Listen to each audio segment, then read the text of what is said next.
Well, maybe will you tell me when I'm about 10 minutes into it, Aris?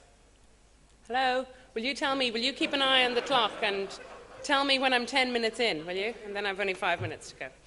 Okay, good evening, everybody. It's good to be here. And I was here. I was just sitting outside. I didn't realise the session had begun, so apologies. I don't know how much I've missed. I'm going to, in 15 minutes, just really give you quite a different picture to what Constantino gave you. And I'm going to briefly outline the extent of the crisis in Ireland, the impact of the economic crisis on the health system, and then briefly some of the challenges ahead. And while our countries have experienced very deep economic crises, I think you'll see that there are differences with how they're manifesting themselves at a country level. Just briefly, we talk all about in Ireland, we talk all about the economic crisis, and yet there's been a lot of analysis done showing that it's not just an economic crisis, it's a fiscal crisis, it's a banking crisis, it's a social crisis, and it's a reputational crisis. And I think probably that reputational crisis resonates with Greeks as well. And also with one of the dilemmas in Ireland is we went from having this raging, bullish economy, and 10 years ago I was going to conferences and people were going, what are the secrets to your success? And I was going, I don't think we have success, but... and so we've gone from great success to huge failure, and very quickly. So we had growth rates, continuous growth rates in the early noughties of 5%. And then in 2008, 2009, there were minus 7%, I think, in 2010. I think this year we'll have, the government keeps boasting of positive growth rates. I think it's going to be 0.3, 0.4% for 2012. And also we went from virtually no, or the technical definition of no unemployment, to 15% unemployment in a 3-year period. And this culminated with a bailout from the Troika exactly 2 years ago. And the cumulative amount of money that's been taken, actually I was reading about Greece on my way here today, and actually it seems quite small fry what's happened in Ireland, although it doesn't feel like that if you're there compared to what's happening in Greece. But there's been 24 billion taken out of the economy through increases in tax and cuts in spending, and it's about 2/3 cuts, 1/3 taxes. And we had a budget, and the budget for next year was announced last week with an additional 3.5 billion coming out through increases in tax and cuts in spending. In terms of our health system, we have a pretty odd health system that doesn't fit into normal models of tax or social insurance models. It's largely tax funded. It's not universal. We've no free delivery at the point of access. One of our big mistakes when we got freedom from England and Britain was that we ignored their move towards an NHS and went down our own much more negative road in terms of health systems. So we have this very complicated mix of public and private care, traditionally a lot of Catholic providers or religious providers within it. And a lot of perverse incentives that encourage the private provision of care, but obviously that private provision of care is only available to those who can afford to pay it. We have quite a good sort of pro-poor measure in that if you're on a low income, you get a medical card, and this medical card will more or less get you free access to GP and hospital care and drugs. The problem with the public system, while this has been largely maintained with a few exceptions that I'll talk you through, the problem with the public system is that half or nearly half the population have private health insurance, and actually that's been quite resilient during the crisis. But if you have private health insurance, not only can you get private health care, but you can skip the queue into the public health system. And also your care, your private care, is subsidised out of public money. So public patients, the poorest and the sickest, fare incredibly badly in the Irish health system. And then the other 2/3 of the population who don't qualify for these medical cards or free care on the basis of need, pay out of pocket to go and see their GP and to pay for drugs. We've a hugely underdeveloped primary care system. It's very much focused on hospitals. There's been endless primary care strategies, but consistent failure to deliver on them. We had this huge quadrupling of investment in the public health system from $4 billion in 1997 to $16 billion in 2007. And yet, so obviously this was during our boom, but what we saw was this sort of throwing up money into the health system. No attempt to introduce a universal health system. We had a centre-right government with a very neoliberal Minister for Health. And this very steady and silent but effective privatisation of huge aspects of healthcare. And within a very short period of time, from being mostly public or voluntary provision, now 2 out of 3 nursing home beds are in the private for-profit sector, and 1 out of 3 hospital beds are in the private for-profit sector.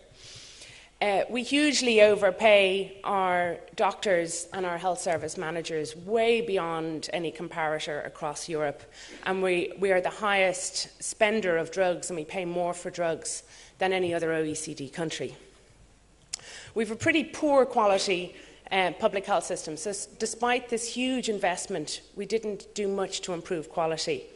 And ironically, the quality is improving now that we've begun to take money out of the system rather than when we put money in the system. And also, we have this growing ageing population, and contrary to Portugal, we've a baby boom. It seems like the Irish reaction to the economic crisis is to go to bed and produce more children, because we're every year on year, and we have the highest fertility in Europe at the moment. In terms of the impact of the crisis on the health system, 2008, the health system, an embargo was introduced on staffing, but the budget actually increased in the first year of the economic crisis. But that was partly because the government had its head in the sand and was completely ignoring the economic crisis. But since 2009, there's been $2.5 billion cut out of the public health system, and in 2013 there'll be another 750, 800 million coming out of the system. So it's back down from ballpark 16 billion to 13 billion in a 3-4 year period. So it's a huge amount of money to come out of the system alongside this growing ageing population with greater burden of disease. One of the key mechanisms of taking money out of the system was to cut staff, not hire new staff, to cut pensions, nothing like what has been experienced in Greece, but significant cuts, and reductions in staff numbers. And yet, during this time, while there's been less money and fewer staff, actually year on year, the hospitals have managed to provide more care to more people. And that has happened not because of the crisis, but because of these clinical care programmes that got off the ground sort of 2006, 2007, but we're only beginning to reap the benefit of them now. So shorter lengths of stay in hospital, much more same-day surgery, much more multidisciplinary team working. And we're continuing to see the benefits of them, even though we've taken huge amounts of staff and money out of the system. Another key mechanism of reducing the budget is increased out-of-pocket payments. And they're very high. Like, to go to an emergency department in Ireland, you have to pay €100. To go to a GP, there's a story recently that the Troika, that the EU, the IMF, ECB didn't pay much attention. There was no conditionality around the health system for our deal originally. And then a Belgian who worked for the Commission got sick while he was in Dublin, had to go to the GP, and was outraged that he had to pay €60 to go to the GP, and then he went to the chemist and he had to pay €55 for his drugs. And the next time they came back to Dublin, they wanted a meeting with the Department of Health to work out about these high costs of healthcare. So there's significant out-of-pocket costs, and increasingly government transferring those costs onto people. And the people it hits most are the people just above that 40%, the people who don't get those medical cards, who tend to be low-income workers, who have also been hit in terms of the money in their pockets. While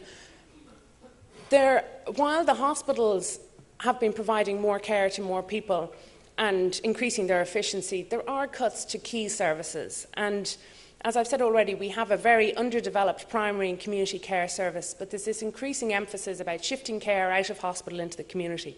And a big part of that is about home help, about supporting older people and people with disabilities to live in their home.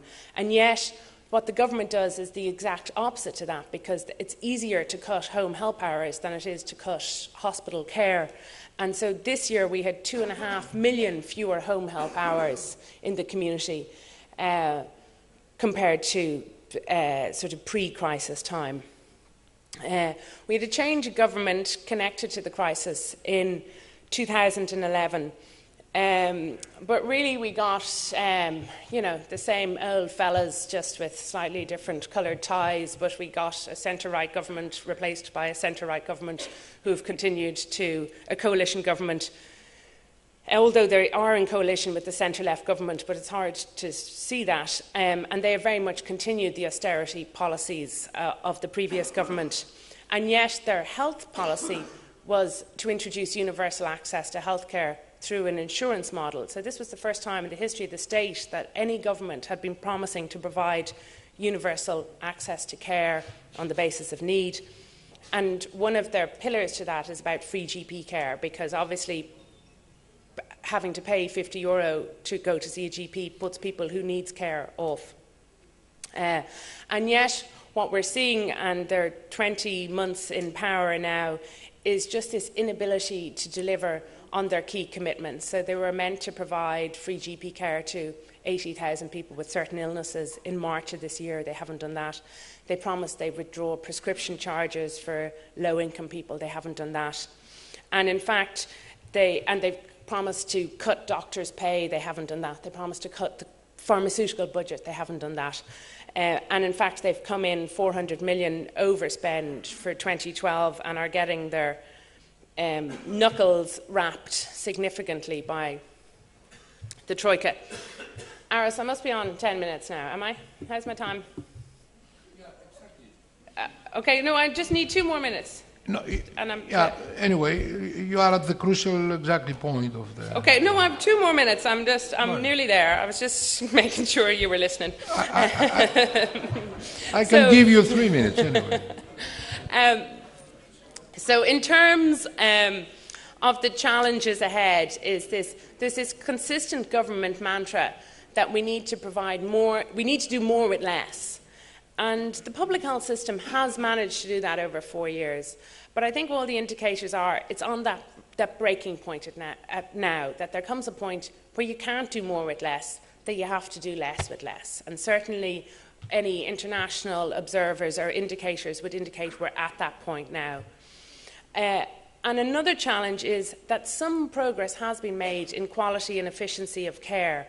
And how do you hold on to that progress, transition to this universal access that the government wants or is promising, and at the same time take hundreds of millions out of the health system? And I think most people would tell you you actually can't do all that. And I think there's beginning to be a discrediting of the government because people just don't believe them anymore because they haven't delivered on initial promises, and this seems harder and harder to reach.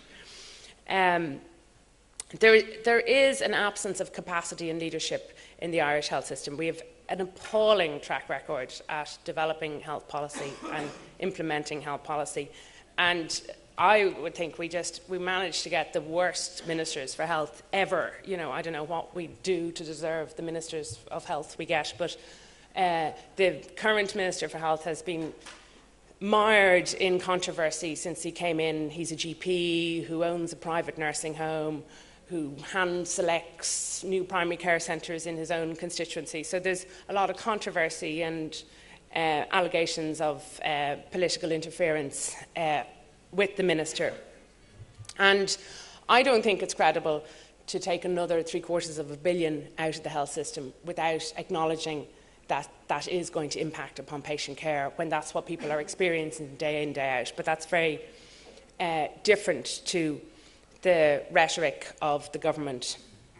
And they have failed fundamentally to acknowledge that, like in the budget last week, they didn't really give us any detail on where that $750 million was going to come from.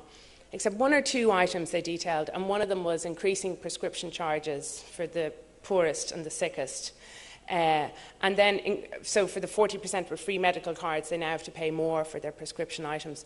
But for the people who don't have medical cards, they now have to pay up to €144 a month. So these are people who are sick, who need medication. That's a huge amount of money out of anyone's pay package.